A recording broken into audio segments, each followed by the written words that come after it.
coming. This is Julie's presentation. Hello. I just wanted to thank the review board for coming. You guys really didn't have to. It's an honor to be viewed by you. And I also want to thank Mrs. A. She's not in the room right now, but I want to thank her because she brought us to this point. And I want to thank my parents for, bringing me through school. And let's get started, I guess. Okay. So, ADHD, or more, scientifically known, attention deficit hyperactivity disorder, is more than just a label or an ailment that is often applied to children. ADHD affects nearly 93% of children, which is a lot. Some of the symptoms of ADHD usually appear when the child is in their adolescence, but in some cases, a child may show symptoms at age 2 or 3. ADHD symptoms include, but are not limited to, hyperactivity, inattentiveness, and impulsiveness. However, hyperactivity most often disappears when the child ages, often described as the child grew out of the ADHD. One of the effects ADHD has on children is that their attention spans are shorter, leaving them frustrated and bored with many tasks. The child frequently experiences the symptoms of impulsivity, which is usually, child not thinking about their actions before they do them. And it's often intensified by the inability to sit still,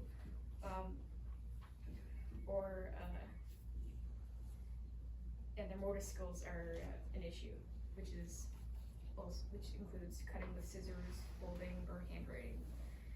Glucose is lower in the brain of a person with ADHD, which is sugar, for simpler terms.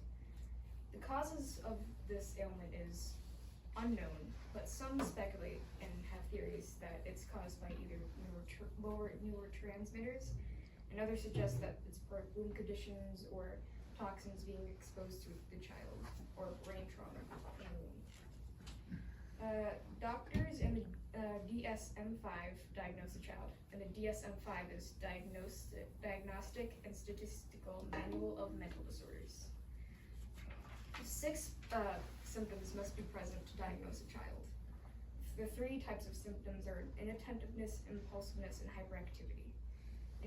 Inattentiveness includes avoiding work that the person does not particularly enjoy or requires a substantial amount of mental work. And it also includes being forgetful in daily activities, losing essential items that are needed to accomplish tasks, and being very easily distracted. Hyperactive and impulsive symptoms are usually just lumped together in a ball, but that's not really what they are.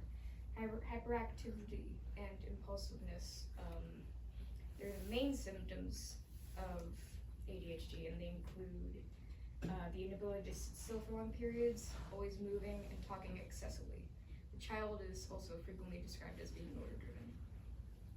ADHD is an executive function that often involves hyperactivity, time management, and low self-esteem issues, each impacting the student's academic life, benefiting from accommodations and treatment, and also requiring some level of understanding.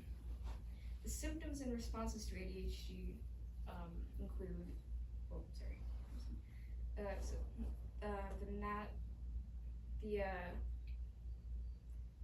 so some of the hyperactivity,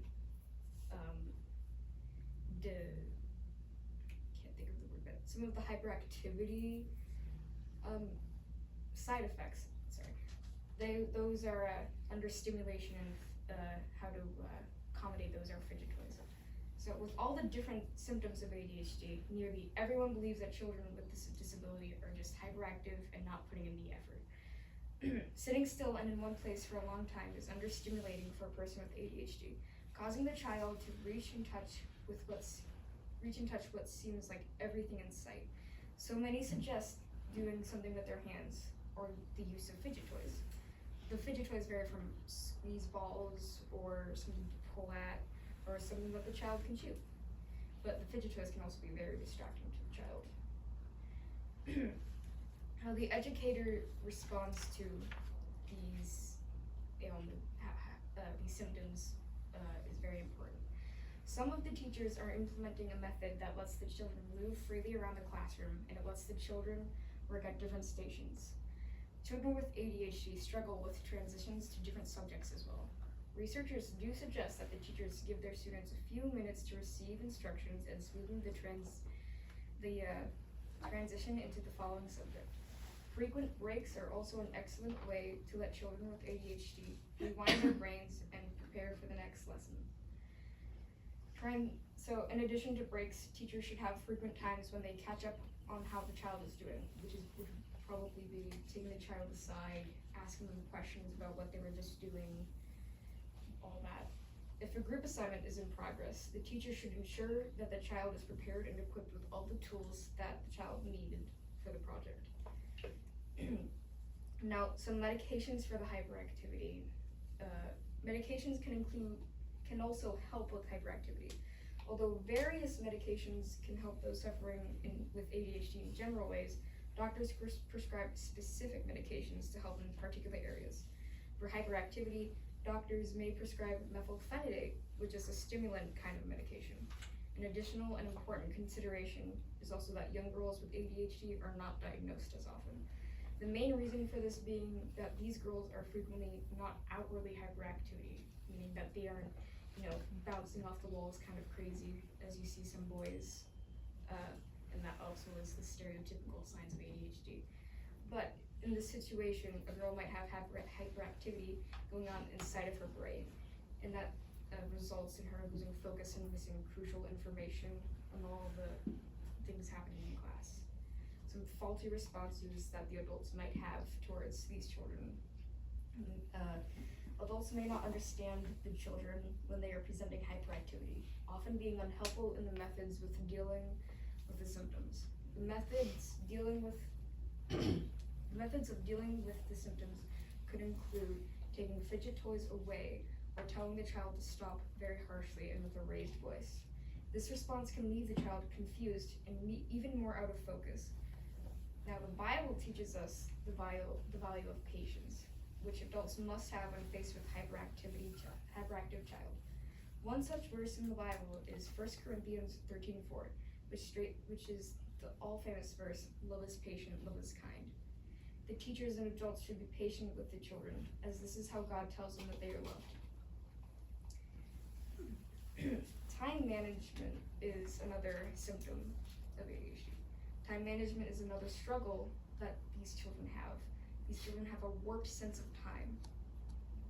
Now, how educators can help with this is rubrics and online gradebooks. These children might see that they have 2 or 3 weeks to complete an assignment, but they neglect to complete it until the very last minute, or they completely forget about the assignment altogether. To combat this problem, the parents and children should receive a rubric and due dates to keep the child on target to complete the assignment on time and efficiently.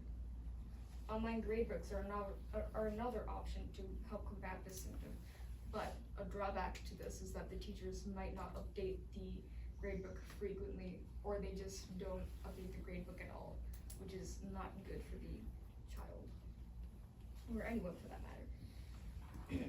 Reminders and instructions that teachers can provide are checking up with the child. Starting on assignments or projects is typically harder for the ADHD child, for the ADHD students, more than so for classmates. Therefore, it is helpful when the teacher or parents offer reminders and help with assignments. The teachers can also help by allowing the student with ADHD to have an in-depth instruction list and explanations of the assignment. However, if the instructions include too complex words, the student will lose interest quickly, and then the student just skims the instructions, often causing them to miss crucial information that they would need to complete the assignment. Also, the student may not fully understand the assignment if they skim or they don't listen in class or have trouble listening in class. So, there's no medication for time management, but a good understanding and help for this symptom is very good. No specific medications are available to help with this, but frequent checkups in the teachers' calendars and timers help immensely. It's hard to understand time management, and it's harder for the children with ADHD. Hurrying the child into completing the assignments would most likely make time management worse and cause the child to move more slowly than if they were not pushed into pressure. Keeping calm is the best way to understand and help the child, and to remind the child that you are on the child's side. 1 Corinthians 14:40 states, "But all things should be done decently and in order."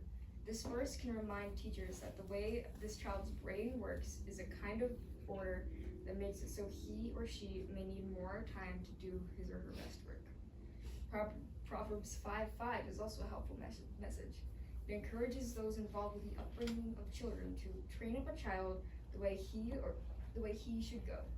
The term "the way he should go" is not a reference to the right behavior, but instead a reference to consideration of the child's unique characteristics, and it can be a very helpful reminder for parents and teachers who work with the children who have this disorder. Another symptom that these children have is low self-esteem. Along with struggling with hyperactivity and time management, children with ADHD often feel that they are inferior to the other kids in their class due to having bad grades, being forgetful, and getting reprimanded for not being able to control their impulses. Inexperienced teachers will often handle these tendencies illly.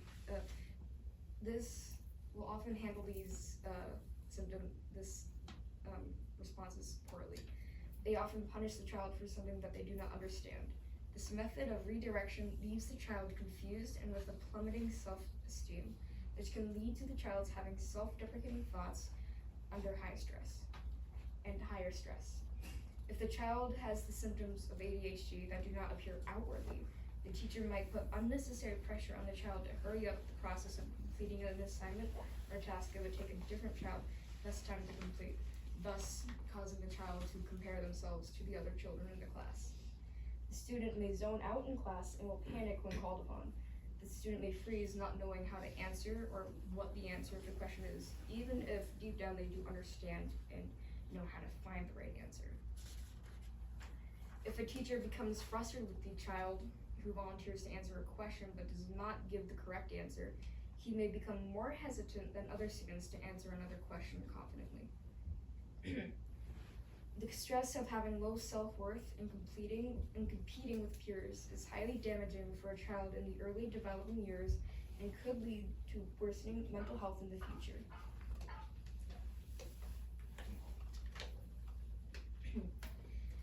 This child might face not understanding a subject or a lesson, but believing that they do. The child might have outstanding grades on homework, but completely fail tests and quizzes when the time for those come. He has less than satisfactory grades in those areas. This could result from test anxiety or not asking the teacher for help. The student might also experience hyperactivity inside his mind, his thoughts drowning out what he is supposed to keep in focus. This often results in wasting time and the child's trying to complete the work and hand it in on time, and to avoid the negative consequences of a late submission. That also results in a sloppy submission, or a sloppy product. A child with ADHD is often afraid of disappointing the ones he or she loves, especially when a child is expected to have good grades and is held up to a high standard. Treatment for low self-esteem can come in many different forms. Some suggest therapy, which is a good option, while others recommend prayer and meditation, and still others do suggest medication. While no singular method of treatment is categorically superior to all others, some people hold that medication is one of the most effective ways. Medications that doctors prescribe include atomoxetine and clonidine. However, these medications are specific to treating ADHD and anxiety. Other drugs that treat depression are also used for ADHD, such as Adderall and Cylert. When a child has low self-esteem, they might be too afraid to speak up about how they feel. It is important that the teachers understand this behavioral dilemma. God has made each person in his image, and in Christian education environments, teachers have the great opportunity to remind the child of this great truth and the fact that God loves the child as he is, with every flaw and imperfection or struggle that he has.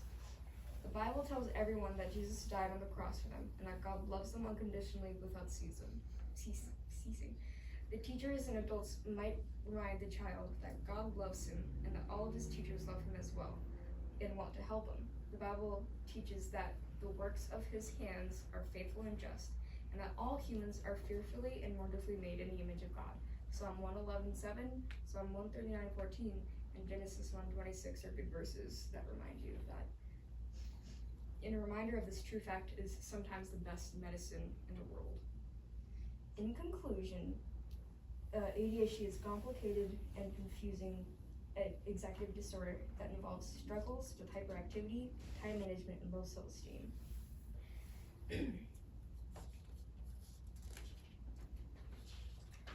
ADHD should not be a label that covers everything that a child has to offer. In spite of the struggles they face, many children who have ADHD rise above the challenges and excel at many things in life. The academic part of the child's life can be filled with hardship and struggles, but when the teachers and adults invest themselves in trying to understand and help the child, amazing things can happen. Not just in the classroom, but in all aspects of life. Situations, help, and care are needs that all children have. All things that can be especially helpful to the children who have struggles and are often viewed as a problem in class. While the specific method of helping the child may be difficult to discern at times, understanding and comfort are all what the child seeks. Teachers can observe the child carefully and identify if and when the child is struggling with self-esteem and other reassurances and guidance. God has made each person in his... Oh, I read this. Sorry. Thank you for coming. I'd like to tell the board members that I have ADHD as well. So I also struggle with that. So this is my product. It is a children's book that I wrote. And I want to thank my wonderful mentor, and I would like to present this copy of the book, which is signed. So.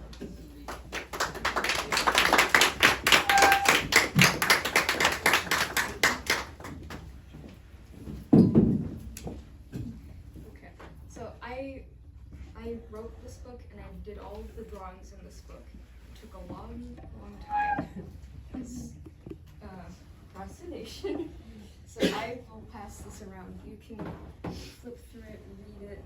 And I will also take questions from the review board as you were passing it and reading it. I was going to ask you how you chose this topic, but I think you told us that. Yeah. So, what have you learned through this project that helps you? I've learned that procrastination I should not do, because that puts a lot of unnecessary stress on me, and it makes my brain go crazy. It's hard to focus. The beginning of your presentation, you mentioned the number of children that have ADHD. I think you said 93%. No, 9 to 3. Yeah, 3 to 9%. Okay. Yeah. So flip off to the... Yeah. Okay. That's quite a difference. Yes.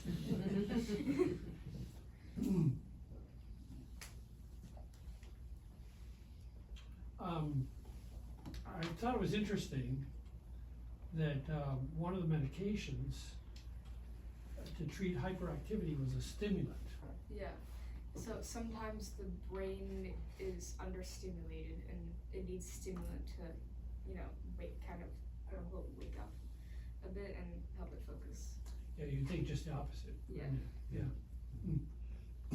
I had a niece that had ADHD, and the doctor told her parents to give her caffeine, coffee in the morning. Yeah. And that actually helped her Yeah, caffeine does help sometimes.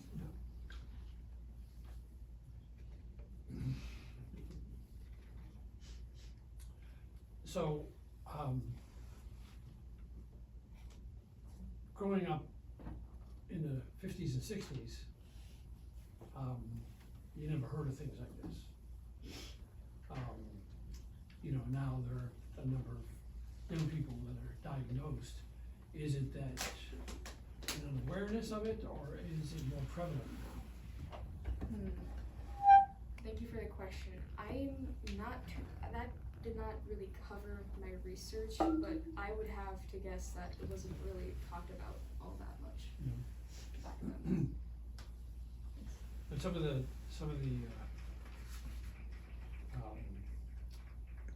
symptoms, I was looking, when I was reading through it, I was thinking, well, when I was a child, yeah, I had some of those symptoms, forgetfulness, or, putting off a subject or a project I didn't wanna do, so. Anyway, but I didn't have all of them, so I guess I'm all right. And, you said, to my previous question, you said that, you learned a lot through this project. How did it, actually help you, aside from learning that procrastination just causes more stress? How did it help you as you went through this project? Right. Well, it helped me by really just researching my own, you know, how my own brain works, and it also like came up with some ways to help me focus, like fidgeting. I sometimes fidget with my nails or tap or something. And I am now recently I have taken myself off of my ADHD medication because I found out it just gave me even more anxiety. So that also helped me to realize that, so I'm doing better. Good. So, Very good. So understanding this helps you sort out yes, why you think the way you think, yes, and why you fidget, and why, you know. Yeah, wasn't that really helpful? yeah. And I agree, you mentioned that, it shouldn't be a label that the child's stuck with, and this is who you are. And I The think child that's a should danger. embrace it, yeah. And it's a danger in many ways, because they can use it as an excuse. Yeah. So, to not do something or not try harder. And along with that, I think too, that it just reinforces a put down on the individual. You know, it demeans them, and their self-worth goes down for it. So, thank you. Yes, thank you. Now I will open up questions to the audience if any of you guys have questions. Yes. When did you get diagnosed? I got diagnosed way back in the 4th grade. I'm asking because one of my grandchildren is like, one parent doesn't want to admit if there's any problem. We're seeing a lot of the things you mentioned, her activity, the way she is in school, and also I was wondering, she's like kindergarten age. Yeah.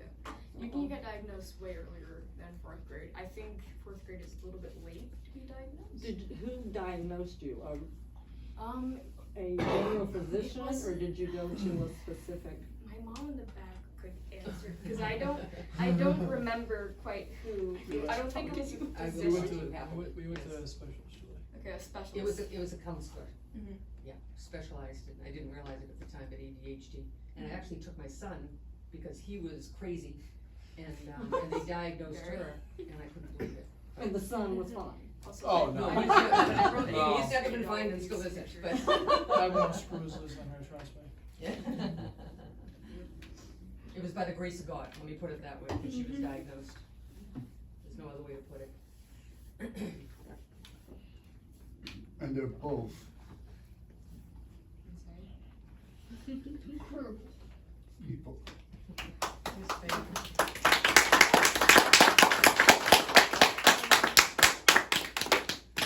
Do you have any questions about the book or anything else?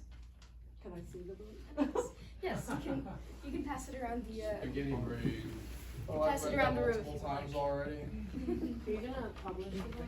most likely, yes. I would love when you do. Let me know where I can buy Oh, it. this we can actually publish. Some people are like,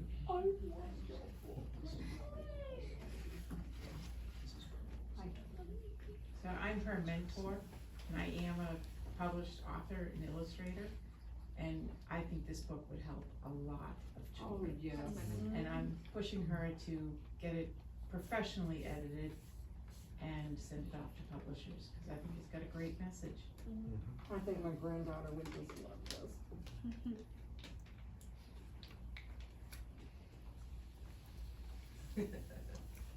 Do I have to have a question, or can I just can- make a statement? You can make a statement if you would like.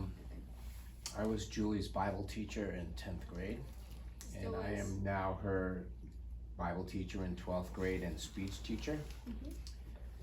And as far as I'm concerned, this right here is valedictory. Someone with this disability that can do what she did today. Amen. I am very proud of you, Julie. Thank you. I'm making people cry. Oh. You never cry. Oh. Oh, dude. Oh, yeah. Yeah, no, I'm a little cry. You want me to toss water or use No, your you're hands? good, you're good. Go away.